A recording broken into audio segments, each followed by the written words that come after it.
Esta é uma mensagem bíblica produzida pela Igreja MSBN Oeiras ao Corpo de Cristo.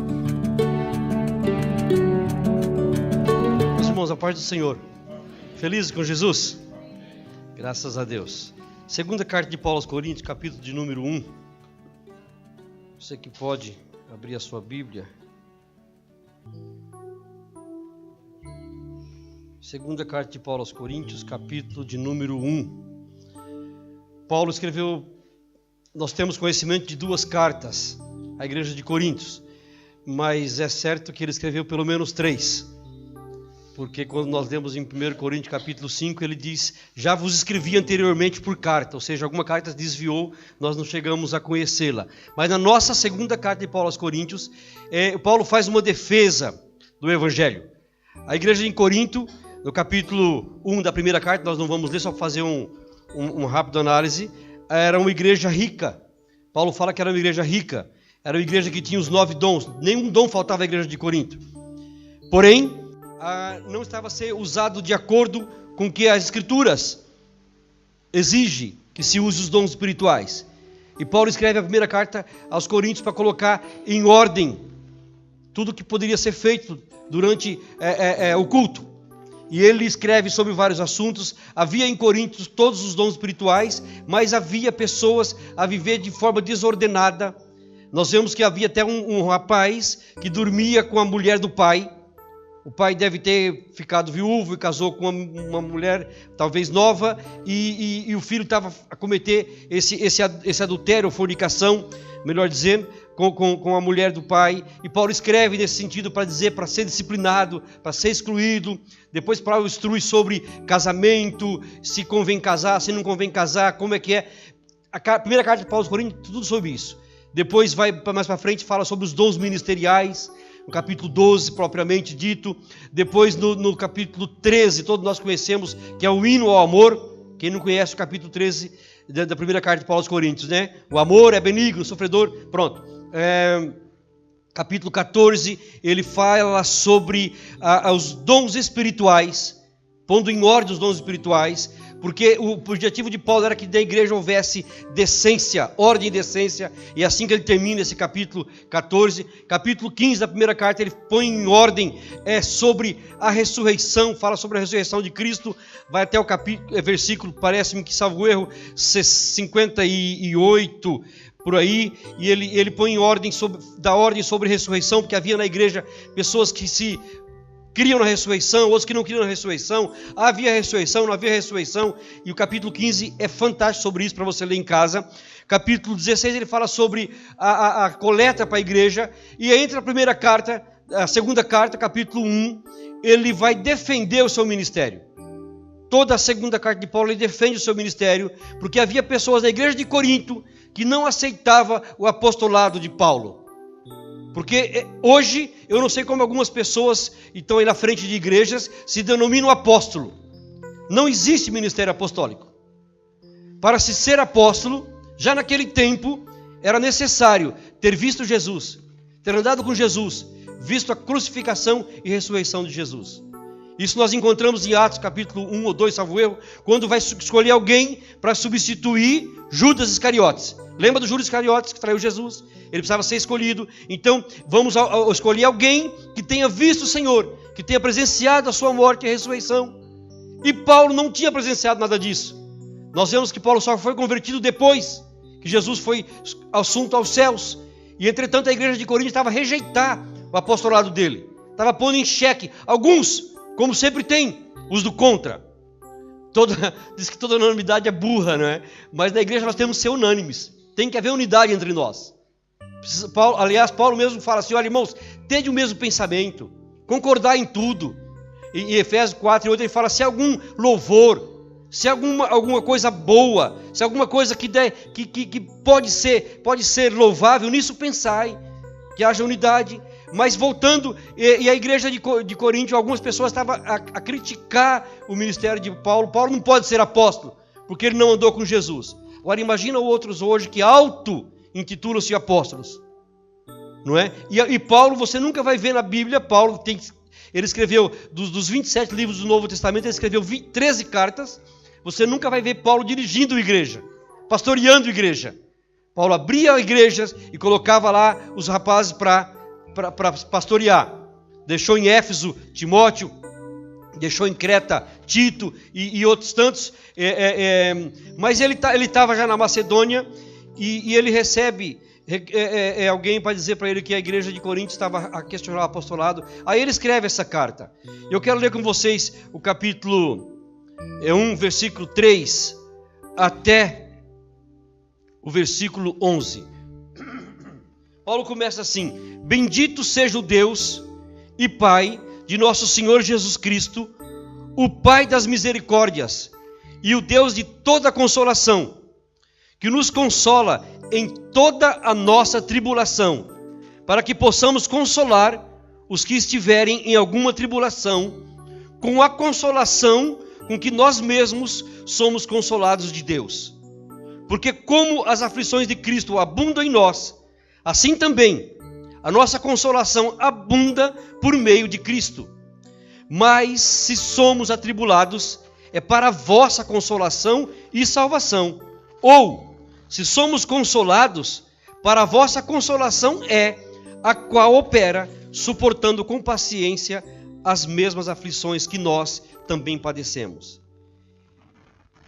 E a nossa esperança acerca de vós é firme, sabendo que como sois participantes das aflições, assim o sereis também da consolação.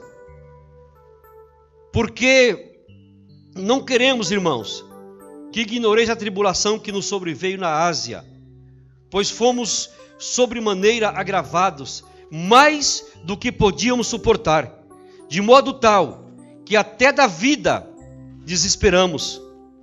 Mas já em nós mesmos tínhamos a sentença de morte, para que não confiássemos em nós, mas em Deus, que ressuscita os mortos, o qual nos livrou de tão grande morte e livrará, em quem esperamos, que também nos livrará ainda, ajudando-nos também vós com orações por nós, para que pela mercê, pela graça, que por muitas pessoas nos foi feita, por muitas também sejam dados graça a nosso respeito. Paulo começa dizendo que se há alguma misericórdia, Deus é o Pai das misericórdias. Amém, igreja? Você já sentiu alguma misericórdia? Deus é o Pai da misericórdia. Agora, Paulo escreve isso passando por momentos bons. Nós lemos aqui. Depois você pode complementar lendo no capítulo 12 dessa mesma segunda carta. E ele fala: Pai das misericórdias e Deus de toda a consolação. Queridos, eu sei que nós às vezes questionamos a misericórdia de Deus. Passamos por momentos difíceis, por aflições, por tribulações, como ele menciona aqui. Mas como nós reagimos quando estamos passando por tribulações? Deus nos esqueceu. Deus não tem mais misericórdia de mim. Eu esperava em Deus e Ele não teve misericórdia de mim. É assim que nós reagimos. É assim que nós falamos. Às vezes é. Para sermos sinceros, às vezes é. Eu não esperava que Deus agisse assim comigo e Ele agiu. Por que eu estou passando por esse momento? Todos nós sabemos o que nós vamos a passar, o que nós já passamos. E aí você olha, procura o socorro de Deus e parece que não vem. Parece, como nós costumamos dizer, parece que o céu está de bronze. Mas se Paulo, ele diz assim: irmãos, eu não quero que vocês sejam ignorantes, eu não quero que vocês não conheçam o sofrimento que nós passamos na Ásia. Sofrimento de morte, sofrimento que não podíamos suportar. Mas Paulo, ele fala que Deus é o Deus das misericórdias em meio a tanto sofrimento. Olha que exemplo para nós, queridos. Se é para nós seguirmos alguma coisa, sigamos esse exemplo. No meio da tribulação, angústia, perigo de morte, e ele já disse assim: olha, eu tinha esperança que fosse morrer, mas eu tenho certeza que Deus ressuscita mortos. A fé de Paulo é mais ou menos como a fé de Abraão, que sobe para sacrificar o seu filho Isaque. E ele sobe, porém com ele até ao pé do Monte Moriá vai os moços. Ele leva a lenha, leva o fogo, leva o cutelo e leva o rapaz. E o rapaz pergunta para ele assim: pai, onde está o cordeiro? Nós temos aqui a lenha, temos aqui o cutelo e temos aqui o fogo. Porém, a lenha, onde está? O cordeiro onde está? Meu filho, Deus proverá para si um cordeiro. Me lembra do Jeová Jiré, o Deus de toda a provisão. Queridos, Deus é o mesmo. Foi dito aqui que Jesus Cristo é o mesmo ontem e eternamente. Esse é o Deus que nós servimos. Em meio às tribulações, lembremos de que Deus é o Pai de toda a misericórdia e o Pai de toda a consolação. O nosso consolo está no Senhor. O nosso socorro vem do Senhor que fez os céus e a terra. E depois Abraão diz para os seus moços, quando chega ao pé do Monte Moriá: olha, vocês fiquem aqui, que eu e o rapaz, eu e Isaac, vamos lá em cima para adorar, sacrificar e voltaremos a vós. Ele não disse eu voltarei a vós, não, nós voltaremos a vós. Porque Abraão, como diz o escritor aos Hebreus, Abraão tinha convicção que mesmo das cinzas, Deus poderia ressuscitar Isaac. Louvado seja o nome do Senhor. E Paulo tinha essa fé.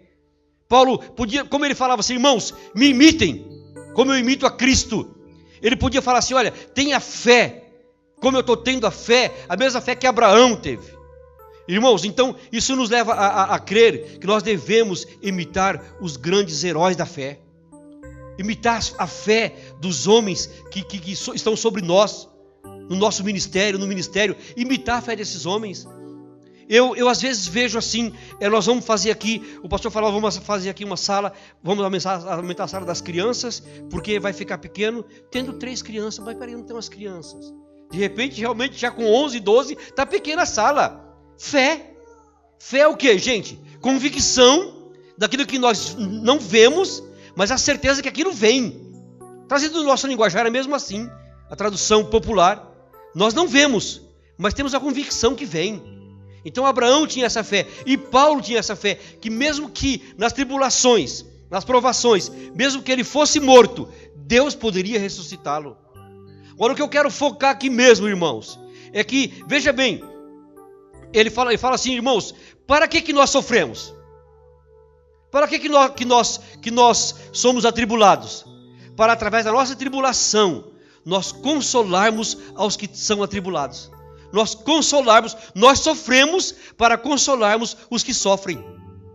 Quantas vezes chega alguém para conversar conosco, nós falamos: irmãos, não se preocupe, porque eu passei por isso e Jesus me deu vitória, vai dar assim também. É isso que Paulo está a dizer, queridos. Ao invés de nós levarmos a pessoa mais para o buraco: ah, irmão, se eu fosse você, desistia mesmo, porque está difícil. Portugal está difícil, é melhor você ir embora. Não, pelo contrário. Irmãos, nós passamos por isso também. Aguenta um pouco mais, que Jesus vai resolver o seu problema. Ou nós não cremos no Deus da providência? Amém? Nós queremos no Deus da toda providência. Então é mesmo isso, para que através das nossas tribulações, nós possamos consolar os que estão passando por tribulações. Está isso no versículo 4. Por favor, é exatamente isso. O Deus que nos consola em toda a nossa tribulação, para que também possamos consolar os que estiverem em alguma tribulação, com a consolação que nós mesmos somos consolados de Deus. Nós não somente passamos por tribulações, mas nós recebemos a consolação de Deus. E como é boa a consolação de Deus! É insubstituível a consolação de Deus. Nada pode substituir a consolação que vem de Deus. De ninguém vem uma consolação tão boa quanto vem de Deus. Não tem. O salmista diz que em vão é o socorro por parte do homem. O homem pode ajudar, o homem pode indicar, mas o consolo, o abraço vem do Senhor nosso Deus. Amém, queridos? Versículo de número 5. Pois, como as aflições de Cristo são abundantes em nós, assim também a nossa consolação sobra por meio de Cristo. Quando nós estamos passando por tribulação, o que nós fazemos? O que diz o hino 126 da harpa cristã? Quando as portas se fecham, quando as coisas não estão bem, o aflito crente vai orar. Eu gosto muito desse hino 126 da harpa cristã. Bem-aventurados que confiam no Senhor, como fez Abraão. Ele creu, ainda que não via, e a sua fé não foi em vão. Aleluia! Quando tudo se fecha, irmãos, busca o Senhor. Ele é o Deus da consolação. Ele é o Pai das misericórdias. Em momentos difíceis, creia que Deus é o Pai das misericórdias. Não reclame, porque vai ficar pior. Israel saiu do Egito com rumo a Canaã. 40 dias era o trajeto. 40 dias. Veja como as murmurações dificultam as nossas vidas. Dificultam, atrasam. Sabe? 40 dias por causa da murmuração. Deus precisava eliminar aquele povo que murmurava. Então, por causa a Bíblia deixa bem claro isso, que cada dia tornou-se em um ano. Um dia, um ano. O que era para ser feito em trajeto de 40 dias, foi feito em 40 anos. Quer que a sua vida prospere? Quer que a sua vida vá avante? Não quer que a sua vida fique empacada, parada? Acredite ao Senhor os seus sucessos e nos seus fracassos. Se é que possamos chamar de fracassos, clame ao Deus de toda consolação.